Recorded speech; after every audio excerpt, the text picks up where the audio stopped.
Nabi Muhammad SAW memerintahkan agar pasukan bergerak diam-diam, agar tidak menimbulkan kecurigaan dari penduduk Mekah.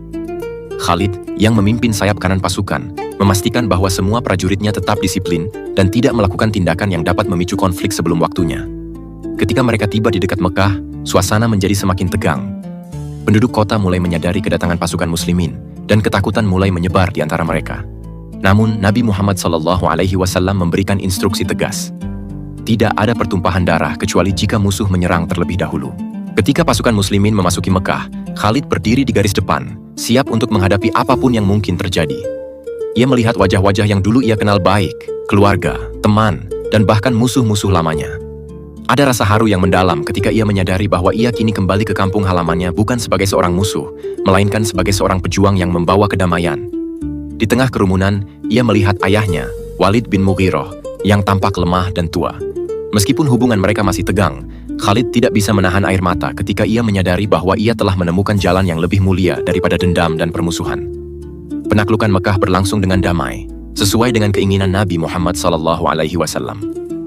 Kaum Quraisy, yang awalnya takut akan pembalasan, akhirnya menyadari bahwa kaum muslimin datang bukan untuk membalas dendam, melainkan untuk menyebarkan rahmat bagi seluruh alam. Khalid sendiri berperan penting dalam menjaga ketertiban selama proses penaklukan. Ia memastikan bahwa tidak ada kekerasan yang terjadi, bahkan ketika beberapa orang mencoba melawan. Dengan kebijaksanaannya, ia berhasil meyakinkan banyak orang untuk menyerah tanpa perlawanan.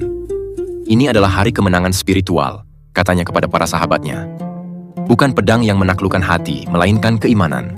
Di malam setelah penaklukan, Khalid duduk di bawah langit Mekah yang cerah. Ia memandang Ka'bah dengan mata penuh haru.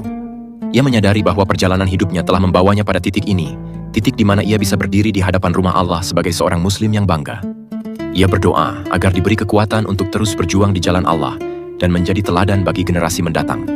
Hatinya dipenuhi dengan rasa cinta kepada Allah dan Rasul-Nya, serta keyakinan bahwa semua pengorbanan yang ia lakukan selama ini tidak sia-sia. Namun bagi Khalid, penaklukan Mekah bukan hanya tentang kemenangan fisik. Ia menyadari bahwa ini adalah saat untuk membersihkan hatinya sepenuhnya dari sisa-sisa kebencian masa lalu. Ia mendekati beberapa orang yang pernah menyakitinya atau memusuhinya, termasuk anggota keluarganya. Dengan sikap rendah hati, ia meminta maaf atas kesalahannya di masa lalu, dan memaafkan mereka yang pernah menyakitinya. Islam mengajarkan kita untuk saling memaafkan, katanya kepada mereka. Mari kita tinggalkan dendam dan bersatu di bawah cinta kepada Allah.